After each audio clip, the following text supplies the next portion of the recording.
السلام عليكم ورحمة الله وبركاته. أهلا بكم معايا في فيديو جديد من فيديو النهاردة إن شاء الله هشرح فيه معاكم غرزة جديدة لعمل شال مستطيل بطريقة سهلة جدا وبسيطة، وغرزتنا كمان سهلة جدا وبسيطة. عدد سلاسل البداية لغرزتنا بتكون عبارة عن مضاعفات رقم 7. بفضل أضاعف رقم 7 لغاية ما بوصل للمقاس اللي أنا محتاجاه. نقدر نعمل منها كوفية، شال مستطيل، تقدري تعملي منها بلوزة، تقدري تعملي منها ستارة، تقدري تعملي منها مفرش، تقدري تعملي منها حاجات كتير جدا. الغرزة مميزة جدا وجميلة. غرزتنا النهاردة هي عبارة عن دواير مفرغة بنستخدم فيها اكتر من غرزة. بستخدم غرزة السلسلة، وبستخدم غرزة العمود بلفة، وبستخدم بالاضافة لغرزة العمود ب2 لفة. هنقول بسم الله الرحمن الرحيم، وهنشتغل بخيط صوف متوسط السمك زي ما احنا شايفين كده، خيوط شنجا مع ابرة رقم 3.5 ملم. هنسيب مسافة من الخيط وهنلف الخيط بتاعنا بالشكل دوت حلقة على الهواء، ونبتدي نعمل مجموعة من السلاسل من مضاعفات رقم 7. هدخل بالابره بتاعتي داخل الحلقه، هلف الخيط وهخرج طرف الخيط هشده، هقفل عقده البدايه علشان اكون مجموعه من السلاسل. كده بيكون عندي على الابره حلقه. بسم الله الرحمن الرحيم كده. الله، 1 2 3 4 5 6 7. ارجع تاني واكرر 1 2 3 4 5 6 7، وهكذا 1 2 3 4 5 6 7، 1 2 3 4 5 6 7، كمان مرة 1 2 3 4 5 6 7. كده عملنا مضاعفات رقم 7 للمقاس اللي احنا محتاجينه. انتوا طبعا تقدروا تعملوا المضاعفات اللي انتوا حابينها زي ما انتوا عاوزين. بدايتي بتكون غرزة عمود بلفة واحدة. طيب بنرتفع بقى بعد السلاسل دي ارتفاع غرزة العمود بلفة واحدة، وبعتبرهم عمود عندي فوق السلسلة الاولى دلوقتي عندنا. طيب يا بنات، غرزة العمود بلفة بيكون ارتفاعها ايه؟ بيكون ارتفاعها 3 سلسال. يبقى كده 1 2 3. وطبعا بداية السطر بتاعي بيكون 2 عمود بلفة في اول فراغين. طيب احنا كده اشتغلنا 1 2 3 وتحتيهم الغرزة رقم 4. بردك هنسيبها ليه يا رندا؟ عشان خاطر هي اللي اشتغلنا فوقيها اول عمود دوت. يبقى هروح لرقم 5. نشتغل ايه؟ نشتغل عمود بلفة تاني. يبقى كده 1 2 3 4. رقم 5 هروح اشتغل غرزة عمود بلفة. بنشتغل غرزة العمود بلفة ازاي؟ بيكون عندي على الابرة حلقة، بلف لفة واحدة لانه جاية من اسمه طبعا عمود بلفة واحدة. وهدخل في الغرزة رقم 5 في الباك لوب، الف الخيط يعني في الحلقة الخلفية، الف الخيط واخرج. معايا على الابرة 3 حلقات، بلف الخيط وبخرج من حلقتين، اتبقوا 2 بلف الخيط واخرج من حلقتين. اول فراغين كده اشتغلنا فوقيهم 2 عمود بلفة، واخر فراغين بردك بيكون عندي 2 عمود بلفة. بعد كده باخد كام سلسلة؟ 1 2 3 4 5. الخمس سلاسل دايما لما باجي اشتغلهم بسيب تحتهم 3 سلاسل بس. يبقى هنسيب 1 2 3، وفي رقم 4 بروح اشتغل عمود بلفة تاني. طيب تاني بكرر العمود بلفة بيكون ازاي. بيكون عندي على الابرة حلقة، بلف الخيط بيبقوا حلقتين. هنسيب بقى 1 2 3، وفي رقم 4 بدخل في الحلقة الخلفية الباك لوب، الف الخيط واخرج. معايا 3 حلقات، الف الخيط واخرج من حلقتين، اتبقوا حلقتين، الف الخيط واخرج من حلقتين. في المرحلة اللي جاية لما باجي اشتغل بعد ما باخد الخمسة بشتغل عمود، باخد بعد كده سلسلتين، 1 2. في مكان السلسلتين بسيب تحتهم سلسلتين. عند الخمس سلاسل من فوق سبت 3 بس، لكن عند السلسلتين بسيب سلسلتين زيهم بالظبط. الف الخيط واسيب 1 2 زي السلسلتين اللي فوق، واروح لرقم 3 اشتغل عمود بلف. وابتدي اكرر بقى الخطوة دي اكتر من مرة. مرة باخد 5 سلسلة واسيب تحتهم 3، واروح اشتغل عمود في رقم 4، وبعد كده باخد سلسلتين اسيب تحتهم سلسلتين واشتغل عمود في رقم 3. يبقى كده 1 2 3 4 5. هنسيب تحتهم ايه بس اللي في الخيط على الابرة. هسيب 1 2 3، وفي رقم 4 هدخل واشتغل عمود بلفة 1. ارجع اخد سلسلتين، 1 2، والف الخيط على الابرة واسيب 1 2، واروح اشتغل عمود تاني. 1 2 3 4 5، والف الخيط على الابرة واسيب 1 2 3، وفي رقم 4 بشتغل عمود، وارجع 1 2 هسيب تحتهم سلسلتين واروح اشتغل عمود. وبكرر دوت لغاية طبعا ما نخلص الراوند بتاعنا. 1 2 3 4 5، ونسيب 1 2 3، ورقم 4 عمود، 1 2 نسيب 2، ونروح لرقم 3 عمود. اخر حاجة عندي 1 2 3 4 5. هنسيب 1 2 3، وفي اخر غرزتين بيكون عندنا 2 عمود بلفة زي ما ابتديت بالظبط في البداية ب2 عمود بلفة تماما. بصوا كده بقى عندي 2 في الاخر، وعندنا كمان 2 في الاول زي ما احنا شايفين. السطر اللي جاي بيكون ارتفاعي 5 سلسلة. ليه 5 سلسلة؟ لاني بعتبر الاربع سلاسل الاولى هي ارتفاع غرزة العمود بلفتين، والسلسلة الباقية بتكون المسافة ما بين العمود الاول والمكان اللي هروح اشتغل فيه. وطبعا برجع اكرر ان ارتفاع العمود ب2 لفة بيكون 4 سلسلة. 1 2 3 4، وكده ده عمود عندي. رقم 5 هي المسافة بين العمود ده والمكان اللي هروح اشتغل فيه. نلف شغلنا الناحية التانية، هيقابلني هنا ايه دلوقتي؟ هيقابلني الخمس سلاسل اللي كانوا تحت. داخل الخمس سلاسل دول او في المنتصف هنا عند السلسلة رقم 3. ممكن تشتغلي في السلسلة نفسها في الباك لوب، او ممكن تشتغلي من تحت السلاسل، وانا افضل ان احنا نشتغل من تحت السلاسل بحيث ان الحلقة الخلفية ما تتشدش معاكي لوحدها.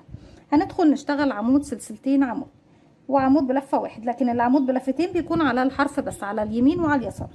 هلف الخيط كده على الابره مره، هدخل من تحت السلسله اللي في النص دي، هلف الخيط واخرج، هلف الخيط واخرج من حلقتين، ارجع الف الخيط واخرج من حلقتين، باخد سلسلتين مسافه 1 2، الف الخيط، هدخل تاني في نفس الفراغ، الف الخيط واخرج، اكمل العمود بلفه بتاعي. ناخد سلسلتين مسافه 1 2. هنروح فين يا بنات دلوقتي؟ انا عندي دلوقتي بعد ما اشتغلت في النص هنا، هاجي عند العمود وسلسلتين والعمود اللي قصادي دول، هشتغلهم الاتنين مع بعض. يعني اشتغل 2 عمود، واحد هنا وواحد هنا، بس ايه من فوق هيكونوا بحلقه واحده بس، يعني زي غرزه الكلاستر شويه، يشبه كتير الشغل ده غرزه الكلاستر. بيكون عندي على الابره حلقه، بلف الخيط، بدخل طبعا عندي حرف الفي للعمود الاول، بيكون عندي حرف الفي كامل، الحلقه الاماميه والخلفيه، هلف الخيط واخرج. معايا 3 حلقات، هلف الخيط واخرج من حلقتين، اتبقوا كده حلقتين، الحلقه الاساسيه والحلقه الثالثه بتاعه العمود هسيبها معايا. هرجع تاني الف الخيط وادخل، هسيب السلسلتين اللي تحت وادخل في العمود اللي في طبعا عند راس العمود رقم 2، هلف الخيط وهخرج، هلف الخيط واخرج من حلقتين، والثالثه هخليها معايا على الابره. اصبح كده معايا على الابره 3 حلقات الاساسيه والحلقتين بتوع العمودين، هلف الخيط واخرج من الحلقتين، وارجع الف الخيط واخرج ايه من الحلقه اللي عندي، الحلقتين الموجودين عندي على الابره زي ما احنا شايفين بالشكل دوت.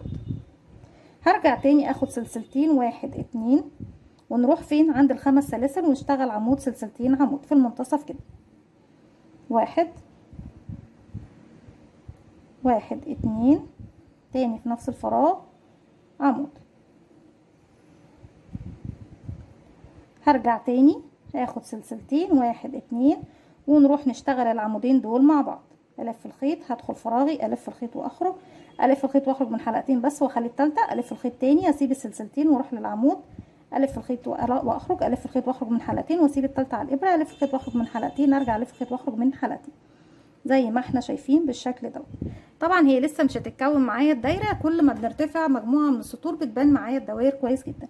هرجع بقى اكرر سلسلتين 1 2، وهنروح للسلاسل الخمسه نشتغل عمود سلسلتين عمود، وبعد كده اخد سلسلتين واروح اشتغل العمودين دول مع بعض. العمود ده بشتغل نصه وبسيب سلسلتين واروح اشتغل نص العمود التاني، واقفلهم من فوق زي بعض الاتنين مع بعض في حلقه واحده، وبكرر دوت طبعا لغايه ما بوصل الى نهايه الراوند. هكمل وارجع لكم. رجعت لكم تاني كده بعد ما خلصت عمود سلسلتين عمود فوق الخمس سلاسل دول، باخد سلسله واحده بس وبسيب العمود الاول واروح لثالث سلسله ارتفاع اللي هي تعتبر طبعا العمود التاني بتاعي، واشتغل عمود ب2 لفه. طيب احنا شفنا ازاي بنشتغل غرزه العمود بلفه. طب ازاي يا رندا بنشتغل غرزه العمود ب2 لفه؟ بيكون عندي على الابره حلقه، وطبعا عمود ب2 لفه اسمه جاي من طريقه التطبيق بتاعته، ان انت لما بتيجي تلف الخيط على الابره بلفه مرتين، في العمود بلفه واحده لفينا مره واحده، اما في العمود بلفتين بلف مرتين. وبرضك بالنسبه للثلاث لفات والاربع لفات، في كل واحد فيهم بتلفي عدد اللفات المطلوبه منك. يبقى احنا كده معانا حلقه على الابره، بلف كده 1 2، اصبح معانا 3 حلقات. هاجي هنا 1 2 تالت سلسله ارتفاع بدخل فيها والف الخيط واخرج. معايا كده بقى كام حلقه على الابره؟ 1 2 3 4، بلف الخيط واخرج من حلقتين، اتبقوا 3، الف الخيط واخرج من حلقتين، اتبقوا 2، الف الخيط واخرج منهم. طيب ايه الفرق بين العمود بلفه او العمود بلفتين او باكثر من لفه؟ طبعا الفرق حاجه، يعني هي حاجه خطوه بسيطه جدا فنيه، انك لما بتيجي في العمود بلفه تلف الخيط على الابره وتخرجي، بتلف الخيط وتخرجي من حلقتين، ترجعي تلف الخيط وتخرجي من الحلقتين المتبقيين عندك. اما بالنسبه للعمود بثلاث لفات بتلف الخيط وتخرجي من حلقتين 3 مرات. يعني في العمود بلفه بنلف الخيط ونخرج من حلقتين مرتين، اما في العمود ب2 لفه بنلف الخيط ونخرج من حلقتين 3 مرات. يعني بلف الخيط واخرج من حلقتين، اتبقوا لي 3، الف الخيط واخرج من حلقتين، اتبقوا 2، الف الخيط واخرج منهم. بكده بنكون لفينا الخيط وخرجنا من حلقتين 3 مرات. في المرحلة دي برتفع 3 سلسلة، 1 2 3، والف شغل الناحية التانية زي ما احنا شايفين بالشكل دوت. هنروح بقى فين؟ هسيب انا السلسلة دي مش هشتغل فيها واروح للعمودين اللي هما ما بين السلسلتين دول واشتغل فوقيهم ايه؟ هروح اشتغل فوق العمود الاول عمود بلفة، بعديهم سلسلتين 1 2، هرجع هسيب السلسلتين واروح فوق العمود التاني اشتغل عمود، بعد كده 5 سلسلة 1 2 3 4 5. هنروح فين يا بنات؟ هسيب بقى العمودين اللي مع بعض دول في فراغ واحد واروح فين؟ هروح فوق العمود سلسلتين عمود اشتغل عمود سلسلتين عمود زيهم بالظبط، 1 سلسلتين 1 2، وهسيب السلسلتين واروح للعمود اشتغل عمود، ارجع تاني واكرر 5 سلسلة 1 2 3 4 5، واروح فين؟ الف الخيط على الابرة المكان اللي فيه العمودين اللي مع بعض ماليش علاقة بيه، هروح فوق العمود سلسلتين عمود واشتغل فوقيهم عمود سلسلتين عمود، وبكرر دوت لغاية نهاية الراوند بتاعي. كده عمود سلسلتين 1 2، اسيب السلسلتين تحتهم واشتغل عمود، بكرر دوت وهرجع لكم لغاية طبعا ما اوصل لنهاية الراوند. رجعت لكم تاني كده في النهاية بعد ما اشتغلت عمود سلسلتين عمود فوق العمودين اللي هما طبعا ما بينهم سلسلتين. هروح مباشرة لرابع سلسلة ارتفاع، المفروض ان هي بتكون فوق العمود طبعا بتاعي بلفتين تحت 1 2 3. رقم 4 بدخل في الحلقتين اللي هما طبعا الحلقة الخلفية مع المطب اللي في الخلف، الف الخيط واخرج من تحتهم، الف الخيط واخرج من حلقتين، الف الخيط واخرج من حلقتين. بالشكل ده كده خلص الراوند بتاعي زي ما احنا شايفين. لسه طبعا الدائره بتاعتي ما اتكونتش، لسه هتتكون، هتبتدي تبان معانا الدايره في السطر اللي جاي. وعاوزه اقول لكم ان الغرزه بتاعتنا هي تكرار الاربع سطور الاولى دايما، يعني احنا بعد ما نخلص السطر اللي جاي هنكرر بقى الاربع سطور الاولى، الاول والتاني والتالت والرابع. هنرتفع 7 سلسله ارتفاعهم عباره عن 4 سلاسل الاولى عمود بلفتين، والثلاث سلاسل التانية هتكون مسافه ما بين العمود الاول والمكان اللي هروح اشتغل فيه. 1 2 3 4، وده اول عمود بلفتين، 5 6 7. هلف شغل الناحيه التانية ونروح نشتغل فين؟ شايفين انا اول حاجه بتقابلني ايه؟ بتقابلني العمود سلسلتين عمود، يعني بشتغل فوقيهم 2 عمود مع بعض في حلقه واحده من فوق. الف الخيط هدخل فوق اول عمود فيهم، هلف الخيط واخرج، الف الخيط واخرج من حلقتين بس واخلي التالتة على الابره، هرجع الف الخيط طبعا بسيب السلسلتين من تحت واروح للعمود اللي بعده، الف الخيط واخرج، الف الخيط واخرج من حلقتين واسيب التالتة على الابره، الف الخيط واخرج من حلقتين، ارجع الف الخيط واخرج من حلقتين. ناخد سلسلتين مسافه 1 2، هيقابلني الخمسه سلسله، برجع تاني واكرر تحت السلسله اللي في المنتصف، بشتغل عمود سلسلتين عمود، 1 1 2 سلسله، تاني في نفس الفراغ عمود، نرجع تاني نكرر سلسلتين 1 2، هيقابلنا ايه؟ هيقابلنا العمود سلسلتين عمود، بنشتغل فوقيهم او بنشتغل فوقيهم عمودين بس الاتنين في حلقة واحدة من فوق كده. 1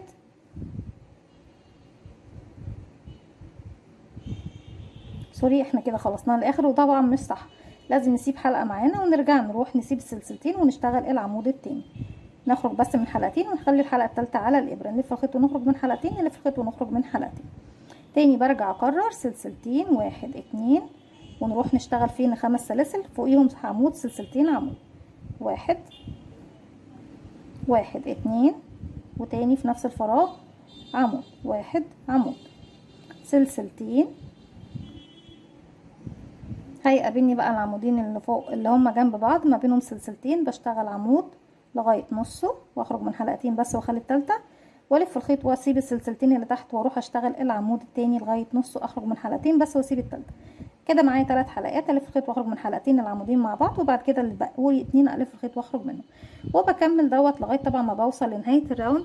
هتبتدي تتكون معايا الدوائر بتاعتي اهي، لو ناخد بالنا الدائره بتاعتنا اهي كلها، والشكل بتاعي كله بتفضل دوائر دوائر دوائر جميله جدا وبسيطه في نفس الوقت. تقدري تشتغليها بالخيوط الرفيعه والخيوط السميكه، يعني لو عاوزه تعملي شال مستطيل وعندك خيط سميك ومش عارفه تشتغلي بيه اي غرزه، الغرزه دي لو اشتغلتي بيها بخيط سميك هتكون في منتهى الجمال والروعه. بكمل بقى الراوند بتاعي بنفس الطريقه لغايه ما اوصل للنهايه وهرجع لكم.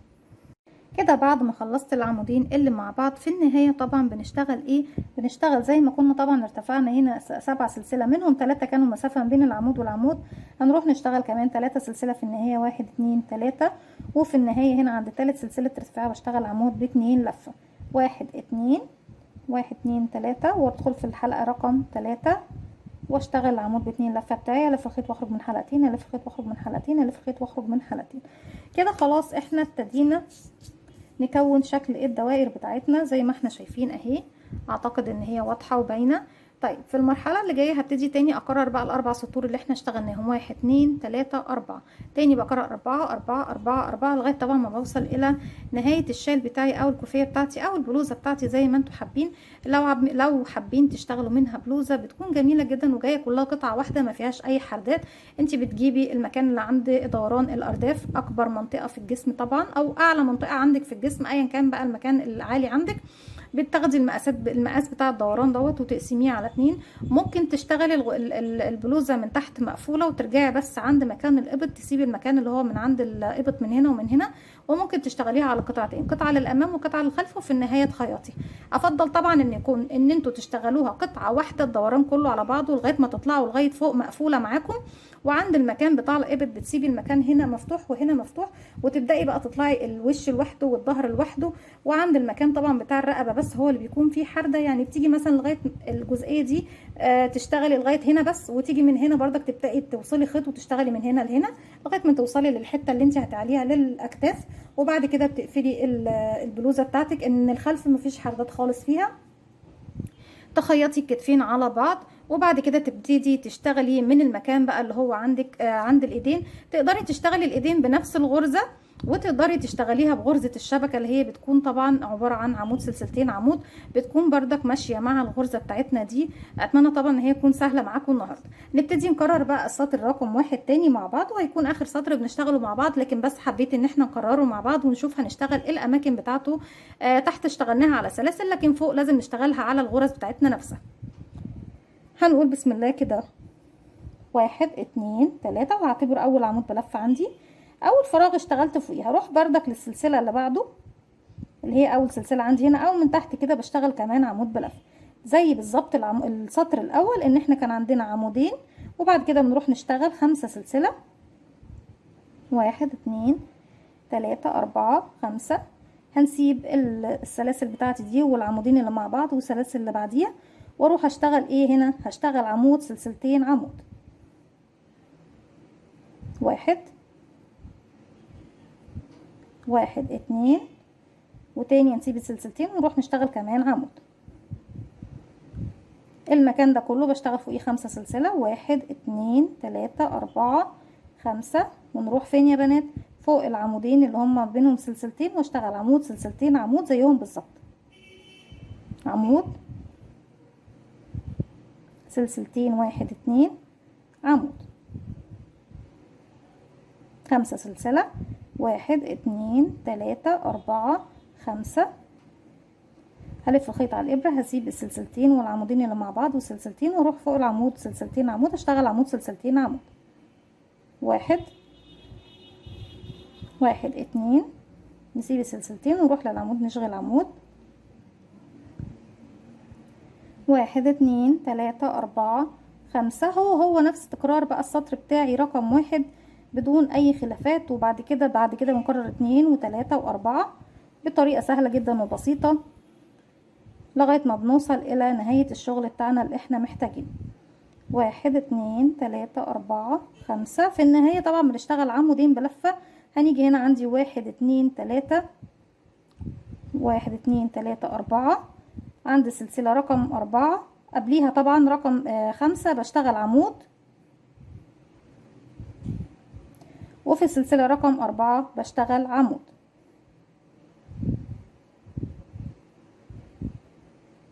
علشان طبعا لازم يكون عندنا في النهاية 2 عمود بلفة زي ما في النهاية في السطر الاول عندي 2 عمود بلفة.